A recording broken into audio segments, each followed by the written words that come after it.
Good morning, boys and girls. Now we're going to talk about when the immigrants came over here, they had to adapt to different environments in the United States. And we're going to start talking about that culture and that adaptation piece that comes with after people have come over.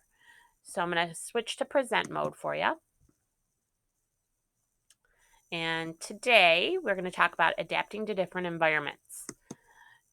Remembering that culture is the way of life of a group of people. Okay, so a group of people, culture is their way of life. Now, houses in the United States differ sometimes based on culture, but also based on area. So if you look in the forests, people built log cabins. People that live by water built their houses higher up. They don't have basements, and they have boats. Um, Look at the houses in other parts of the United States. They're flat, it's very barren. These row houses that we sometimes see in cities, look at these houses that are up on cliffs by water. Ask yourself, how do these houses differ? Why are there so many different housing styles in the United States? Well, based on our regions, that tells us that we have to adapt our house based on the region that we live in. Long ago, when people moved to a new area, how do you think they decided what kind of house to build? Did they base it on their weather, their what they had surrounding them, the resources that they could use? So when people make changes in order to fit in their environment, so they adapt to it. So example, and people in Michigan wear warm hats and coats and things because we're adapting to the winter. We can't wear shorts in the wintertime. We would be too cold. Things would happen to us. So we adapt to the environment, just like people built homes to adapt to the environment that they live in. So if we take a look again, here's some log cabins, and as you can see, they have logs around them, so they built it out of logs. Rivers, remember, they're on stilts. There's no basement, so water can flow underneath. Dry areas have flat roofs since they don't have to repel rain and snow. Landscaping includes those rocks and cactuses. The houses in urban areas, there's not a lot of space. So they're really on top of each other, right next to each other. So they're called row houses or apartments.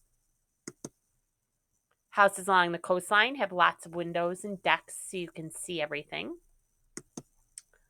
Now, here's what you're going to do today. You're going to draw a house that you would like to live in with Google Drawing Tools. And I'm going to show you how to get to that in just a second.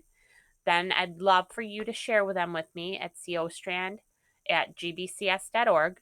I'm also going to put up probably a Flipgrid. I'm not sure yet if that's what I'm going to do, but I really want you to share them with me. So watch how I get to Google Drawing. I'm going to go up to my drive, and I'm going to click on the waffle.